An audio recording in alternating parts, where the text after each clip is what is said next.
Bom, foi aqui referido uma situação particular que é, em certa medida, uma procura por alguns interlocutores nesta matéria de substituir o tripartismo pela legislação avulsa.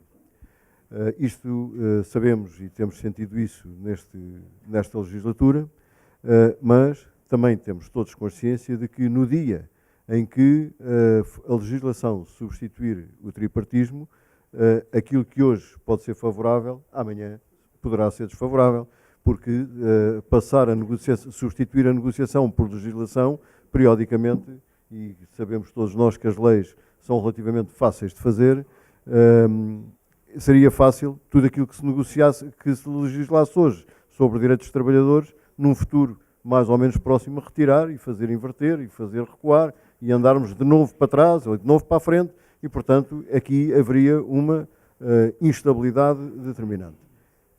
É assim, o tripartismo é realmente a chave do sucesso das relações laborais, professor? Muito obrigado, bom dia a todos. Agradeço o convite para estar aqui hoje presente. Peço desculpa não ter estado no início, mas estive já com uma aula de manhã.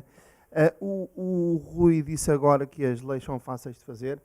Eu acrescentaria, citando Bismarck, que as leis são como as salsichas. O bom é não saber como é que elas são feitas. O Bismarck disse isto há muito tempo e creio que essa expressão se mantém extremamente atual. É bom a gente não saber como é que elas são feitas, senão nunca mais comemos as salsichas e porventura também perdemos algum respeito à lei. E isto, obviamente, do ponto de vista muito geral e abstrato. Eu já vou responder diretamente à pergunta do Rui, mas permitam-me dizer primeiro o seguinte. Porque o Carlos também referiu, e muitíssimo bem, a Organização Internacional do Trabalho.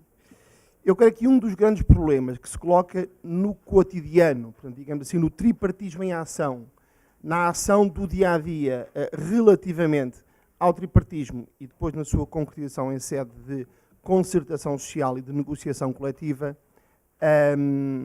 tem que ver com a circunstância que se traduz no seguinte. Nós temos já há 70 anos, e eu não quero ir mais longe, não vou à OIT, nós temos já há 70 anos uma ordem internacional que se funda na Segunda Guerra Mundial e temos um conjunto de instituições, o FMI, o Banco Mundial, o FMI, o Banco Mundial, que tratam, e o GATT também num certo sentido, hoje já a Organização Mundial do Comércio, que tratam da regulamentação internacional das mercadorias, dos serviços, dos capitais, e que consigam ganhar um peso político na negociação internacional, que faz com que, por exemplo, estejam presentes nos grandes fóruns internacionais, nos quais estão as grandes decisões, os G7, os G15, os Gs por aí fora. O que não se passa com a OIT. A OIT, pese embora ser mais vetusta, ser mais antiga que qualquer uma destas três organizações, perdeu um pouco o passo internacional. O que significa que nós hoje temos uma regulamentação internacional para os serviços, para os capitais, para as mercadorias, que é levada a sério, mesmo quando violada, percebemos imediatamente que está a ser violada essa regulamentação. Veja-se nos dias de hoje, e hoje mesmo, dia 25 de setembro, o que se passa com a guerra comercial entre os Estados Unidos e a China, mas nós percebemos e detectamos imediatamente essa violação, mas quando se trata dos estándares internacionais da OIT, já é tão normal que nós não levantamos o dedo e dizemos, atenção, está a acontecer a violação da Convenção A ou da Convenção B. E este é um grande problema, creio eu, que se coloca ao tripartismo. Uma segunda nota para dizer o seguinte, nós, e vou ser um pouco brusco, nós, na verdade, porque as coisas são todas ligadas, como dizem os malucos, não é? Nós só temos hoje tripartismo, e não me refiro apenas em Portugal, porque temos União Europeia. Se nós não tivéssemos União Europeia, com tudo o que tem de bom e tudo o que tem de mau, nós não tínhamos tripartismo. Porque não tínhamos Estado Social. E o Estado Social é um elemento fundamental do tripartismo. Nós, quando olhamos para a realidade portuguesa, e particularmente para a realidade constitucional portuguesa, temos logo no artigo 1º que Portugal é uma república soberana baseada na dignidade da pessoa humana.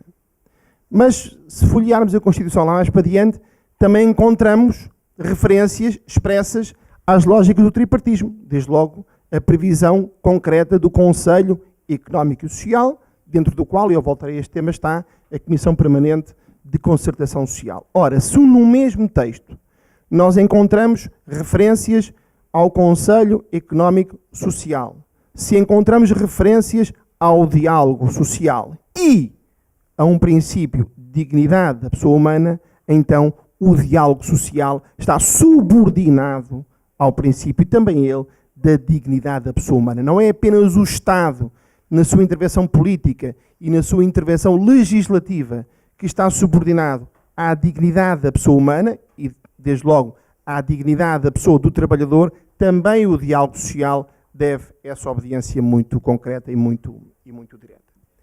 Isto tem implicações práticas, não é apenas uma conjuminação teórica e abstrata. Pelo contrário, tem consequências práticas. O salário mínimo nacional, por exemplo. O salário mínimo nacional é uma decorrência da dignidade da pessoa humana. E se é uma decorrência da dignidade da pessoa humana, e se também o diálogo social está ancorado nesse princípio, então o diálogo social, o tripartismo e a concertação são fundamentais para a construção do salário mínimo nacional. E com isto tomo parte na questão que o Carlos levantou e que o Riso, de certa forma, continuou, que tem a ver com a circunstância, então onde deve começar a concertação. Se deve começar no Parlamento e ter continuidade no Fórum próprio, Comissão Permanente de Concertação Social, ou se deve começar ao contrário. Eu aqui sou muito claro e creio que vou estar de acordo com aquilo que o Riso disse de entrada. Nós temos leis a mais, em geral, e, portanto, temos leis do trabalho a mais, em particular.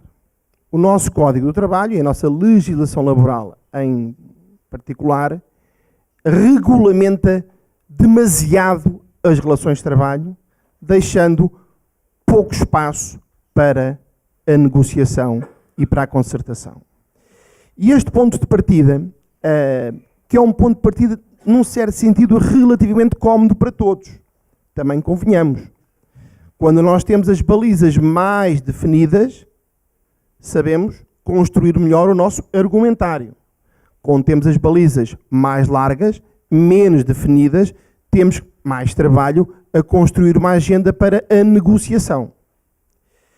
E aquilo que se passa hoje, creio eu, é que nós assistimos, paradoxalmente, ao seguinte: valorizamos, do ponto de vista especulativo e do ponto de vista político-especulativo, a concertação social, mas, fruto da circunstância de termos assistido a uma parlamentarização do nosso sistema político, não criamos as condições para que aquilo que fica acordado em sede de concertação social seja passado a lei exatamente de acordo com aquilo que foi, passo o pleonasmo, acordado entre os parceiros e o Governo. E esta é uma deficiência, um defeito do sistema, porque se a concertação social é o espaço próprio para o tripartismo, e, na verdade, os parceiros sociais não têm apenas direitos, têm também eles muitas responsabilidades, muitos deveres. E quando um parceiro social assume, como bem referiu o Carlos, a natureza de agente de concertação, portanto, de agente político de concertação, os parceiros sociais são agentes políticos, de agente político de concertação, tem que saber que aquilo que acorda é passado à letra da lei, sob pena de um elemento fundamental numa qualquer negociação, que é o capital de confiança, se poder perder, se poder esboroar, exatamente por não sabermos se aquilo que assinamos passa depois a letra de lei. E a este propósito, uma outra referência, mais abrangente, mas penso que poderia clarificar o sistema. Nós temos, de acordo com a nossa Constituição, em Portugal, uma norma que prevê que o Presidente do Conselho Económico e Social, dentro do qual se inscreve a Comissão Permanente de Concertação Social, é eleito pela Assembleia da República.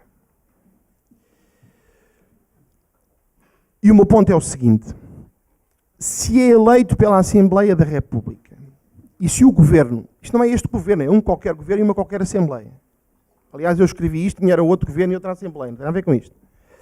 E se nós temos também que o governo emana da Assembleia da República, não pondo em causa a independência e a natureza do Presidente do Conselho Económico e Social, de alguma forma, a fonte da legitimidade de um governo e a fonte da legitimidade do outro, SES, que é um órgão de consulta do governo, sendo a mesma, afeta esse relacionamento.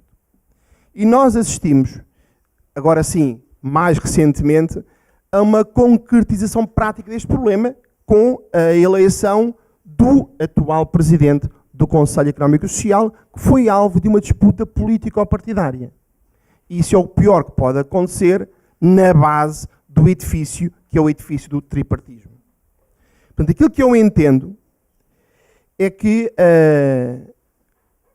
porventura, e agora abrindo aqui um parênteses, aproveitando uma revisão constitucional que possa servir outros propósitos, também a norma relativa ao Presidente do Conselho Económico e Social possa ser alterada, passando a ser nomeado pelo Presidente da República.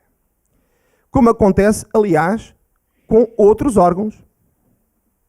Desde logo, aquilo que se passa com o Procurador-Geral da República e com o Presidente do Tribunal de Contas. A circunstância do Presidente do Conselho Económico e Social poder ser nomeado pelo Presidente da República deslocalizaria o centro político para o Presidente, conferindo maior independência e autonomia ao órgão de topo, dentro do qual se passa o exercício concreto do tripartismo e da concertação social. Penso que uma norma desta natureza poderia ter a prazo resultados muito práticos em sede de valorização do diálogo social. Queria dar-vos uma outra nota que tem que ver com o seguinte. E penso que é isso que se passa, pelo menos fruto da análise que faço, em sede de concertação social. Teoricamente, nós podemos ter, entre outros, dois tipos de negociação. Uma negociação distributiva ou uma negociação por integração. Numa negociação distributiva, cada um leva o seu caderno de encargos e procura valorizar o seu caderno de encargos.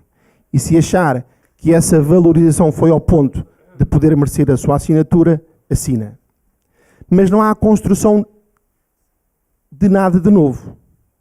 Cada um leva as suas reivindicações, trabalha por elas, mas não constrói uma agenda nova. Esta negociação distributiva leva a que haja ganhadores e perdedores. Numa negociação por integração, o ponto de partida é o mesmo. Naturalmente, a UGT leva o seu caderno de encargos para a mesa da concertação social, tal como os outros parceiros sociais, e faz todos eles muitíssimo bem. Mas a partir do momento em que nos sentamos à mesma mesa, passamos a ter a capacidade de construir uma agenda nova, que resulte de um equilíbrio entre os cadernos reivindicativos de cada um dos parceiros. Este salto de uma negociação distributiva, meramente distributiva de um bolo, em que uns ganham e outros perdem, para uma negociação por integração, é, também ele, um baluarte do tripartismo. Porque na justa medida em que os parceiros sociais, que são, no tripartismo, os dois pilares essenciais, o governo está lá, e muitíssimo bem, com certeza, mas o papel-chave do tripartismo e da concertação social não é do governo. O governo tem a faca e o queijo na mão, tem o poder político legislativo.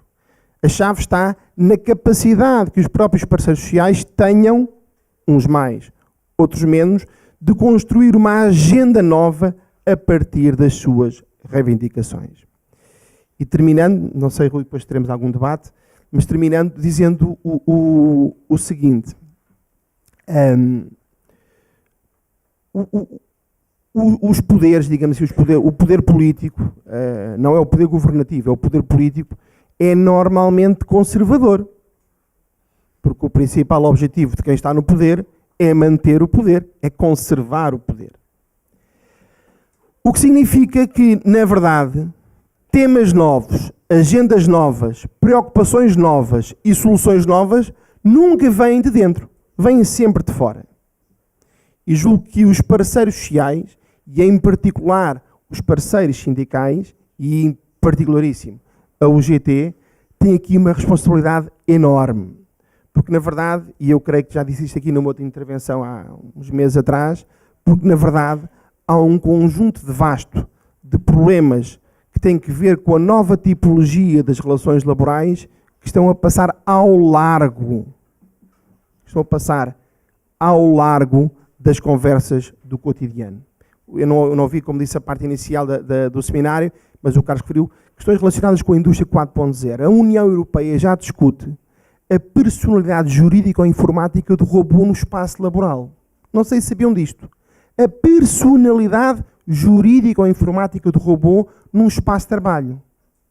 Isto quer dizer que um robô, dentro de poucos anos, vai passar a ser um centro de imputação jurídica, vai passar a ser responsável perante uma entidade patronal, perante os colegas, robôs ou homens ou mulheres. Isto não é nada que nos assuste, não deve assustar, mas deve alertar. Mas reparem, os robôs não votam. Portanto, não vão ser os governos a colocar isso na primeira linha das preocupações. O nosso ou o outro qualquer, ou o nosso seja ele qual for. Tem que ser aqueles diretamente implicados, neste caso em particular, nos espaços de trabalho. E julgo que do ponto de vista da construção de uma agenda nova para a área do trabalho, a UGT tem aqui um papel muito, muito importante. Agora que eu vou mesmo terminar, o nome do seminário é O Emprego Depois da Crise. Eu não sou economista, longe disso, pelo contrário, mas no auge da última crise, alguém dizia muitas vezes, alguém com quem eu, enfim, privava muito profissionalmente, dizia, bem, eu não vou ofender nenhum economista, que isto é mesmo na brincadeira, hein? Um economista é um psicólogo com algum jeito para a matemática. Isto quer dizer também que, obviamente, fazemos os diagnósticos, aplicamos os remédios, uns funcionam melhor, outros funcionam pior, mas as crises são cíclicas. Portanto, o nome do seminário está correto, mas se fosse antes da crise, também estaria correto. Porque mais cedo ou mais tarde, vamos ter outra crise.